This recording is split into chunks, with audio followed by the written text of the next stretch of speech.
Hello everyone. आप सभी का मैथ्स विद जयसिंह में बहुत बहुत स्वागत है। हम आप देखिएगा अभी आज का करंट अफेयर, ठीक है। और अगर आपको ये अच्छा लगे तो ज़रूर लाइक और सब्सक्राइब करिएगा, ठीक है ना। चलो तो हम स्टार्ट करते हैं आज के करंट अफेयर्स का पहला पॉइंट, ठीक है। पहला पॉइंट है इंडियन कोस्ट गार्ड के 7वें अपतटीय गश्ती पोत का जो विग्रह, जो जिसका नाम विग्रह है, उसका जलावतरण हुआ है, मतलब पानी में उसे उतारा गया है। तो ये किस तट पर, किस बंदरगाह पर उतारा गया है, ठीक है। तो इसका जो करेक्ट आंसर है तमिलनाडु में चेन्नई के कटुपल्ली बंदरगाह पर, ठीक है। अब बात कर लें इस कोस्ट गार्ड के जो ये जो विग्रह पोत है उसके बारे में अगर हम बात कर लें तो ये 2015 में रक्षा मंत्रालय ने लार्सन एंड टर्बो कंपनी को सात ऑफशोर पेट्रोल वेसल अपगति अपतटीय गश्ती पोत, जिसे हिंदी में बोलते हैं, इंग्लिश में ऑफशोर पेट्रोल वेसल, हिंदी में अपतटीय गश्ती पोत। तो 2015 में रक्षा मंत्रालय ने लार्सन एंड टर्बो कंपनी को ये 7 OPV, ठीक है ना, बनाने के लिए अनुबंध किया था, जिसमें से अंतिम पोत का जलावतरण ये अभी हुआ है, ठीक है ना। और बात कर लें कि इसके बारे में तो और इससे जो संबंधित पॉइंट है, क्या हो सकता है एग्जाम के लिए कि इंडियन कोस्ट गार्ड का जो महानिदेशक है वो कौन है। तो इसका महानिदेशक जो है कृष्ण स्वामी नटराजन है। भारतीय तटरक्षक की स्थापना कब हुई थी? 18 अगस्त 1978, ठीक है। अगला इसमें से और पूछ सकता है कि भारतीय तटरक्षक का मुख्यालय कहाँ पर है, ठीक है ना। इंडियन कोस्ट गार्ड का मुख्यालय कहाँ पर है? तो इसका जो मुख्यालय है नई दिल्ली में है, रक्षा मंत्रालय, ठीक है। चलो अगला हमारा जो पॉइंट है वो है कि केंद्र सरकार ने जिन 3 इकोनॉमिस्ट को नियुक्त किया है, ठीक है ना, आरबीआई के एमपीसी का जो नया सदस्य बनाया गया है, उनके नाम क्या हैं, ठीक है। तो हम बात कर लेते हैं कि पहले इसके बारे में हम देख लेते हैं कि ये है क्या, आखिर बात में ये 3 इकोनॉमिस्ट हैं, ये कैसे आते हैं और किस लिए आते हैं। तो एमपीसी का मतलब मॉनेटरी पॉलिसी कमेटी, मौद्रिक नीति समिति, ठीक है। इसमें टोटल 6 सदस्य होते हैं। 3 आरबीआई खुद अपना चूज करती है और 3 सेंट्रल गवर्नमेंट, केंद्र सरकार इसमें चूज करती है, ठीक है। तो फिलहाल इस समय जो 3 नए सदस्य आए हैं उनका नाम है प्रोफेसर आसिमा गोयल, ठीक है। दूसरे हैं जयंत आर वर्मा, तीसरे हैं डॉक्टर शशांक भिड़े, ठीक है। ये 3 नए आए हुए हैं। अच्छा, अब वही बात कर लें कि फिलहाल में आरबीआई के तरफ से 3 कौन से हैं, ठीक है ना। आरबीआई के तरफ से जो 3 सदस्य हैं वो कौन से हैं? पहले हैं डॉक्टर मृदुल के सग्गर, ठीक है ना। दूसरे डॉक्टर माइकल देवव्रत पात्रा, तीसरे नंबर पे श्री शक्तिकांता दास, ठीक है ना। आरबीआई का जो गवर्नर एमपीसी का जो होता है पदेन अध्यक्ष होता है, ठीक है ना। हेड कौन होता है? आरबीआई का जो गवर्नर होता है वही। अच्छा, ये जो तीनों लोग आ रहे हैं, professor Asima, Jayant R Varma, doctor Shashank Bhide, जिनकी नियुक्ति की जा रही है, ये किसके स्थान पर आ रहे हैं? तो इससे 3 लोगों से पहले जो बाहरी सदस्य थे उनका नाम था चेतन घाटे, रविंद्र ढोलकिया और पामी दुआ, ठीक है ना, जिनका कार्यकाल 2020 के अगस्त में खत्म हुआ है, ठीक है। बात कर लेते हैं वही आरबीआई के जो 25वें गवर्नर शक्तिकांत दास हैं। आरबीआई का मुख्यालय नई दिल्ली मुंबई में है, ठीक है। और स्थापना 1 अप्रैल 1935 को आरबीआई की जो स्थापना है वो की गई थी, ठीक है। और हम इसमें बात कर लेते हैं और इसमें भारत की जो सबसे तेज कंप्यूटर है, ठीक है ना, जिसे सी डैक विकसित करेगा, उसका नाम क्या रखा गया है? भारत का जो सबसे तेज कंप्यूटर, सुपर कंप्यूटर, जिसे C DAC means centre for development of advance computing, centre for development of advance computing, C DAC, ठीक है, जिसे अभी विकसित करेगा, उसका नाम क्या रखा गया है? तो इसका जो करेक्ट आंसर है परम सिद्धि, ठीक है। परम सिद्धि एआई इसका नाम रखा गया है, ठीक है। और इसके बारे में हम जान लेते कि सी डैक के महानिदेशक कौन है? सी डैक के महानिदेशक हेमंत दरबारी हैं। इसकी स्थापना 1988 में की गई थी सीडैक की, और सीडैक का जो मुख्यालय है वो पुणे महाराष्ट्र में है। ठीक है ना। और बात कर लेते हैं परम सिद्धि के बारे में, परम सिद्धि एआई के बारे में। तो ये high performing computing artificial intelligence, HPCAI, high performing computing artificial intelligence super computer 2010 AI petaflops, ठीक है ना, सुपर कंप्यूटर 2010 एआई पेटाफ्लॉक्स से लैस है। ठीक है। और बात कर लेते हैं अगले पॉइंट के बारे में। तो हमारा जो अगला पॉइंट है, भारतीय सांकेतिक भाषाओं में एनसीईआरटी की पुस्तकें बदली जाएंगी। ठीक है ना। भारतीय सांकेतिक भाषाओं में एनसीईआरटी की पुस्तकें बदली जाएंगी। तो सामाजिक न्याय और अधिकारिता मंत्री कौन है? ठीक है ना। ये हमारा अगला क्वेश्चन है, इसी से रिलेटेड है। ठीक है ना। कोई जरूरी नहीं है कि भारतीय सांकेतिक भाषाओं से ही हो। अब ये जो इसको जो कंट्रोल करता है, जो देख रेख करता है, उसका भी हमने पूछ लिया हुआ है यहाँ पे क्वेश्चन। सामाजिक न्याय और अधिकारिता मंत्री कौन है? तो इसका जो करेक्ट आंसर है थावर चंद्र गहलोत। ठीक है। और ये सब क्यों किया जा रहा है? इस सामाजिक न्याय और अधिकारिता मंत्रालय ने ये जो है पहल किया है, सामाजिक न्याय और अधिकारिता मंत्रालय ने ये पहल किया है, एनसीईआरटी की पुस्तकों को सांकेतिक भाषाओं में बदले जाएगा। सांकेतिक भाषाओं से क्या हमारा तात्पर्य है कि जैसे बधिर बच्चों के लिए, मतलब जो सुनाई नहीं देता है जिन बच्चों को, उनको सभी तरह की शैक्षणिक सामग्री का, ठीक है ना, उन्हें समझाने के लायक ऐसा हमें मतलब मैटर तैयार करना है इनको कि वो समझ सकें। ठीक है। और बात करें कि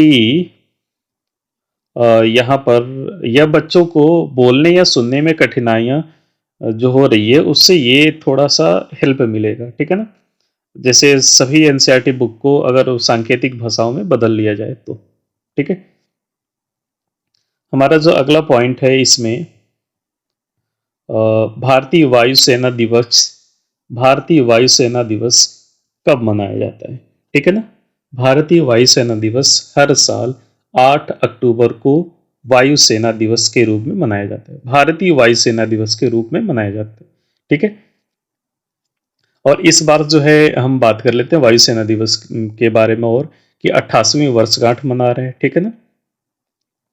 और ये इसकी स्थापना के बारे में बात करें तो 8 अक्टूबर 1932 को रॉयल भारतीय वायुसेना के नाम से, मतलब उस रूप में, उस टाइम नाम क्या था? 8 अक्टूबर 1932 को जब स्थापना हुई थी रॉयल भारतीय वायुसेना, ठीक है ना, उस समय स्थापित हुआ था जब ब्रिटिश का साम्राज्य था, ठीक है, शासन था। और 1950 में इसका नाम बदल कर करे इंडियन एयरफोर्स भारतीय वायुसेना रख दिया गया। ठीक है ना। अब वही बात कर लेते हैं वायुसेना अध्यक्ष कौन है भारत की। तो इनका जो नाम है राकेश कुमार सिंह भदौरिया है। ठीक है। अगला हमारा जो पॉइंट है, हाल ही में अश्विनी कुमार का निधन हो गया। ये फिलहाल किस लिए चर्चा में थे, या किस पोस्ट पर थे, या किस मतलब बात से ये जाने जाते थे? इसका जो करेक्ट आंसर है, जो पूर्व सीबीआई निदेशक थे ये अश्विनी कुमार, जो अभी जिनका अभी निधन हुआ है, ये क्या थे? पूर्व सीबीआई निदेशक। ठीक है। ये सबसे पहले 1973 में भारतीय पुलिस बल में शामिल हुए थे। ठीक है ना।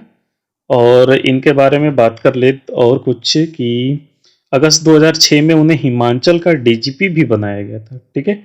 और 2008 में वो सीबीआई के निदेशक बनने वाले राज्य के पहले पुलिस अधिकारी बने थे। ठीक है। और हम बात कर लेते हैं अगले पॉइंट पर,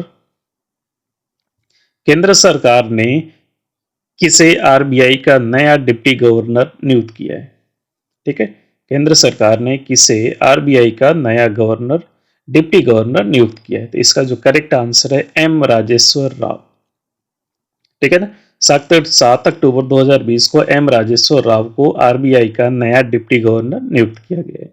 इससे पहले एम राजेश्वर राव आरबीआई में कार्यकारी निदेशक के तौर पर कार्य कर रहे थे। ठीक है। और ये किसकी जगह लेंगे, मतलब इनसे पहले कौन था?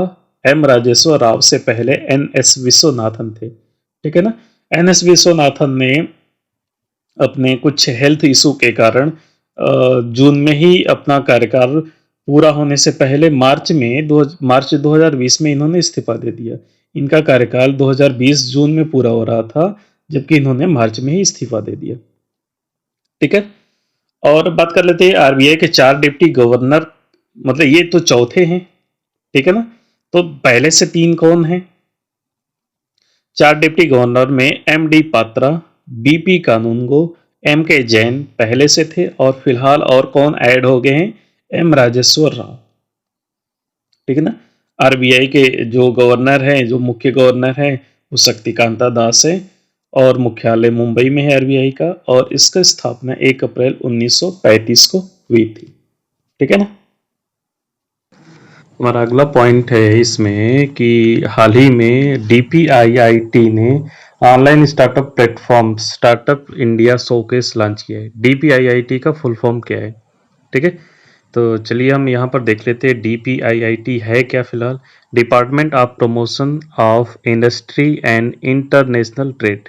ठीक है ना, इसका जो स्टार्टअप इंडिया शोकेस नामक एक नया ऑनलाइन खोज प्लेटफॉर्म शुरू किया गया है।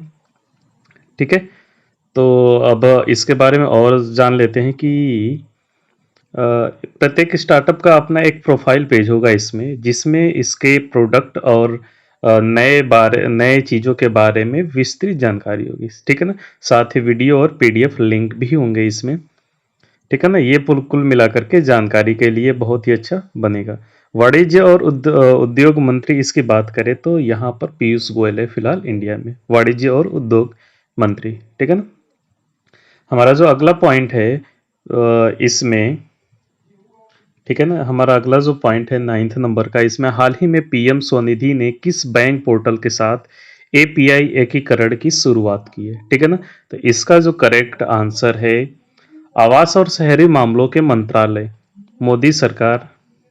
ठीक है, यहाँ पर इसका पीएम स्वनिधि वाला है। ठीक है ना, हाल ही में आवास और शहरी मामलों के मंत्रालय मोदी सरकार के पीएम स्वनिधि योजना SBI state bank of India portal के साथ एपीआई एकीकरण का शुरुआत किया है। ठीक है ना, और इसके बारे में और जान ले कि ये जो है इसमें MOHUA मंत्रालय ने, ये MOHUA मंत्रालय, इसका फुल फॉर्म आप लोग जानते रहिएगा। ठीक है ना, स्ट्रीट वेंडरों को अपनी आजीविका दोबारा शुरू करने के लिए सस्ता कार्य पूंजी ऋण उपलब्ध कराने के लिए 1 जून 2020 से पीएम स्वनिधि योजना लागू की थी, जो वेंडर कोविड-19 लॉकडाउन के कारण बुरी तरह प्रभावित हो गए थे। ठीक है ना, उसको ये सब उबारने के लिए काम किया जा रहा है। वही बात कर लें आवास और शहरी मामलों के राज्य मंत्री कौन है? ठीक है ना, हरदीप सिंह पुरी। ठीक है, और हमारा अगला पॉइंट है इसमें, हाल ही में किसने भारतीय कपास का पहला ब्रांड एवं लोगो लॉन्च किया है? किसने भारतीय कपास का पहला ब्रांड एवं लोगो लॉन्च किया है? तो इसका जो करेक्ट आंसर है स्मृति ईरानी। केंद्रीय कपड़ा मंत्री स्मृति ईरानी ने वीडियो कॉन्फ्रेंसिंग के जरिए द्वितीय कपास दिवस पर भारतीय कपास के लिए अब तक का पहला ब्रांड एवं लोगो लॉन्च किया है। ठीक है ना, वही बात कर ले यहाँ पर कि कॉटन कॉरपोरेशन ऑफ इंडिया के अध्यक्ष सह प्रबंधक निदेशक प्रदीप कुमार अग्रवाल हैं। कॉटन कॉरपोरेशन ऑफ इंडिया के जो हेड क्वार्टर है मुंबई महाराष्ट्र में। ठीक है ना, इसकी जो स्थापना है 31 जुलाई 1970 को की गई थी। ठीक है, अभी हमारा अगला पॉइंट है, हाल ही में India post payment bank IPPB के नए MD और CEO किसे नियुक्त किया गया है? ठीक है ना, इसका जो करेक्ट आंसर है जे वेंकट रमू को India post payment bank IPPB का नया MD एंड CEO, मुख्य प्रबंधक निदेशक और मुख्य कार्यकारी अधिकारी नियुक्त किया गया है। ठीक है ना, इनके बारे में बात कर लें कि ये जो है सुरेश सेठी का स्थान लेंगे, जिन्हें मार्च 2020 तक इस पद पर काम किया था। ठीक है, और हम इसमें जान लें कि प्रधानमंत्री नरेंद्र मोदी ने 2018 में IPPB लॉन्च किया था। ठीक है ना, ये 2018 से शुरुआत हुई थी। और एक बात और इसमें यहाँ पर मेन बात जान ले कि India post payment bank IPPB को बैंकिंग विनियम अधिनियम 1949 की धारा 22(1) के तहत भुगतान बैंकिंग प्रणाली के रूप में शामिल किया गया था। ठीक है ना, ये भी बैंक वालों के लिए ये इंपॉर्टेंट न्यूज होगी। ठीक है, आगे देख लेते हैं। हाल ही में कहा कि प्रधानमंत्री सबा अल खालिद अल सबा ने इस्तीफा दिया है। ठीक है ना, सबा अल खालिद सबा ने कहा कि ये प्रधानमंत्री हैं थे। प्रधानमंत्री सबा अल खालिद अल सबा के नेतृत्व वाली कुवैत सरकार ने नवंबर 2020 में होने वाले आगामी आम चुनाव के चलते इन्होंने अपना इस्तीफा दे दिया। ये कुवैत के थे। ठीक है ना, आगे बात कर लेते हैं इसमें। अच्छा, तो यहाँ पे और बात कर ले कि यहाँ की करेंसी क्या है। तो यहाँ की करेंसी है कुवैती दिनार और यहाँ की राजधानी है कुवैत सिटी। ठीक है ना, अभी हमारा अगला पॉइंट है इसमें 30 नंबर का। हाल ही में नोबेल प्राइज इन लिटरेचर में नोबेल प्राइज किसे दिया गया है। ठीक है ना, तो लिटरेचर में नोबेल प्राइज फिलहाल आप फोटो देख सकते हो यहाँ पर, लुइस ग्लुक। ठीक है ना, अमेरिकी कवि हैं ये लुइस ग्लुक, इन्हें दिया गया है और इनको इनकी बेमिसाल काव्य आवाज के लिए दिया गया है। ठीक है ना, और आगे बात करते हैं। हमारा अगला जो पॉइंट है 40 नंबर का कि किस कंट्री ने टी सिरकोन हाइपरसोनिक मिसाइल का सफल प्रक्षेपण किया है। ठीक है ना, हाइपरसोनिक मिसाइल है। ठीक है, तो इसका जो करेक्ट आंसर है, रसिया ने आर्कटिक में अपनी टी सिरकोन हाइपरसोनिक क्रूज मिसाइल का सफल परीक्षण किया है। ठीक है ना, इसके बारे में अगर हम और देख लें तो इसमें यह उड़ान परीक्षण में यह उड़ते समय 4.5 मिनट तक चला है पूरा ये जो टेस्ट हुआ था। और इसने 4.5 मिनट में मिसाइल जो मैक 8 की स्पीड ये पहुंच गई थी। ठीक है, बात कर ले रूस के जो राष्ट्रपति है व्लादिमीर पुतिन है। रूस की राजधानी मॉस्को और इसकी मुद्रा जो है रूसी रूबल है। ठीक है, और हम बात करते हैं आज के लास्ट पॉइंट पर। हाल ही में एक्सिस बैंक ने को ब्रांडेड फॉरेंस कार्ड लॉन्च करने के लिए किसके साथ साझेदारी की है। ठीक है, आप यहाँ पर कार्ड का फोटो भी देख सकते हो। तो एक्सिस बैंक ने को ब्रांडेड फॉरेक्स कार्ड लॉन्च करने के लिए विस्तारा के साथ साझेदारी की। अब विस्तारा क्या है? विस्तारा जो है भारत की पूर्ण कैरियर सर्विस कंपनी है। ठीक है ना, और हम बात कर लेते हैं विस्तारा का मुख्यालय गुड़गांव हरियाणा में है। विस्तारा के सीईओ लेस्थी थिंग है। ठीक है ना, एक्सिस बैंक का मुख्यालय मुंबई महाराष्ट्र में है और यहाँ के एक्सिस बैंक के एमडी और सीईओ कौन है? अमिताभ चौधरी। ठीक है, चलो तो आज के सेशन में इतना ही, के लिए धन्यवाद। ठीक है, मिलेंगे अगले सेशन में कुछ अच्छे न्यूज के साथ।